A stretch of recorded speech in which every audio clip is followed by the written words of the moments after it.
welcome back to my channel, TorAthena, where today I'm doing my weekly pull list. This is a video I'm enjoying more and more because it gets me talking on a very quick and opinionated level of the comics I've bought instead of having to in-depthly review them. So let's begin. This week was absolutely ridiculous because this is the comics I picked up this week. £55 later, this is what I've had to pick up. Okay, not have to pick up, but I had to pick up.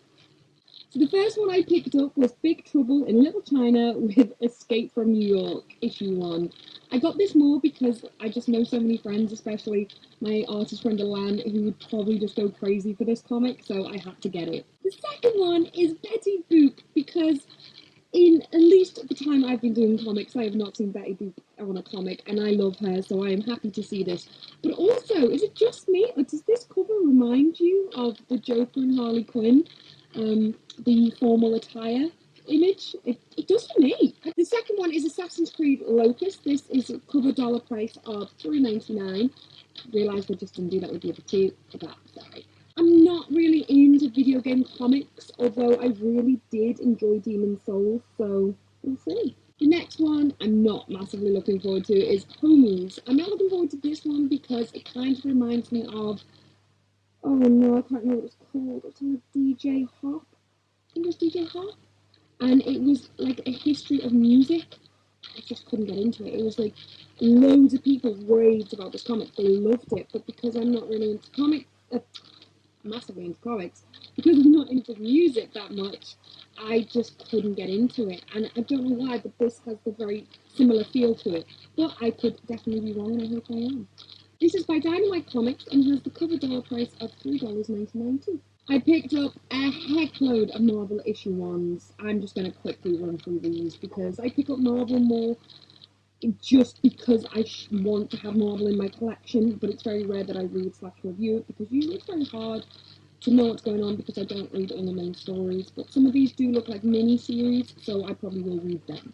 Death of X actually looks really awesome. It's 1 of 4, but has the cover dollar price of $4.99. Enchanted Tiki Room issue 1 is $3.99 and actually looks really fun. I actually can't wait to read that one. Cage, issue 1, one of the Marvel Now ones, and it's $3.99. Also comes with a digital print, that one. Oh, no, they all do. Oh, that's cool. I always forget to get them. I kind of don't want to take the code because I feel like in the olden days when you used to take posters, it devalues the comic. I feel like when you take the code, it's going to eventually devalue that comic. Champions, issue 1, it's $4.99. I don't know if the original variant is, but I'm not into Marvel comics anymore, but it is a Marvel, it's a Scott Young variant, so I had to get it. Deadpool Back in Black issue 1, Marvel Comics, which is $3.99. Anything Deadpool I have to get, and it does sound pretty awesome. I did read what it was about, can't remember. Doesn't matter, it's Deadpool, you're gonna read it anyway. DC's Young Animal is following on with Shade, the Changing Girl, issue 1. I don't know if this is a reboot of the original, or it's completely different with the same title, but it seems interesting. I've picked it up. Let's see if I can follow it more than I could Doom Patrol. Midnighter and Apollo by DC Comics is $3.99. Yes, it is. $3.99 and is 1 of 6.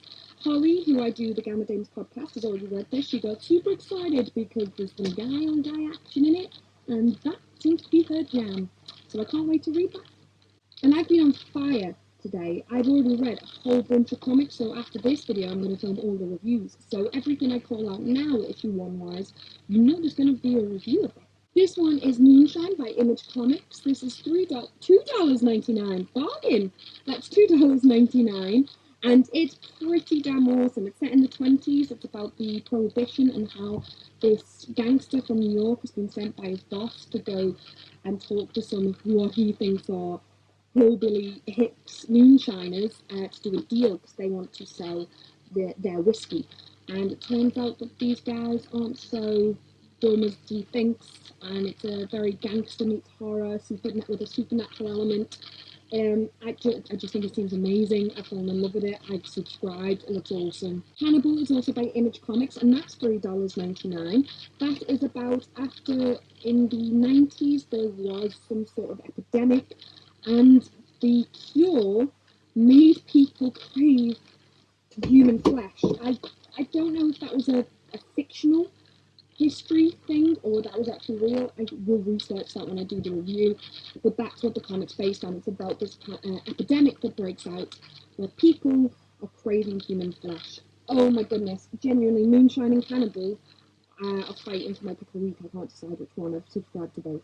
Shipwreck is like this, what I would imagine is like some sort of acid trip in comic book form. That's Aftershock, and it's done by Warren Ellis and Phil Hester, which is driving me crazy because I know I've fallen in love with something else Phil Hester has done, but when I read his bibliography, I haven't read a single thing he's done. So maybe it is just one big acid trip. I don't know. Romulus is also by Image Comics and is $3.99.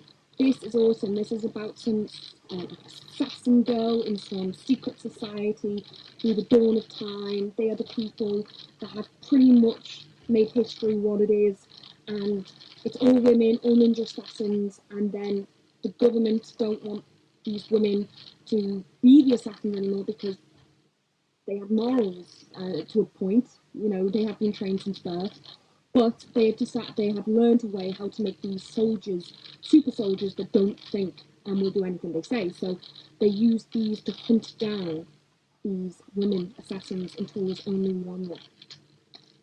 It was really good.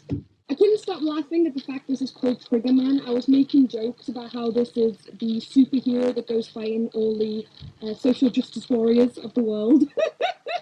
But yeah, it was actually pretty awesome. It's kind of like it's set in the 30s and it's very Wild Westy with gangsters and criminals. It's really good. You can tell it's a proper like noir, slow paced mystery comic. You don't know why the protagonist is there yet, but you know something is big is about to happen. It was just really awesome. I really want to carry on reading that. And then the issue 2s I've picked up is Eclipse by Top Cow. This is issue 2, because anyone who watched the review of issue 1 of this that I did knows that I love it. It's pretty damn awesome. And the second one I haven't read yet because I wanted to get the issue 1s out the way, but from what I've seen, it's pretty awesome. The Great Divide by Dynamite Comics is also an issue 2 that I picked up.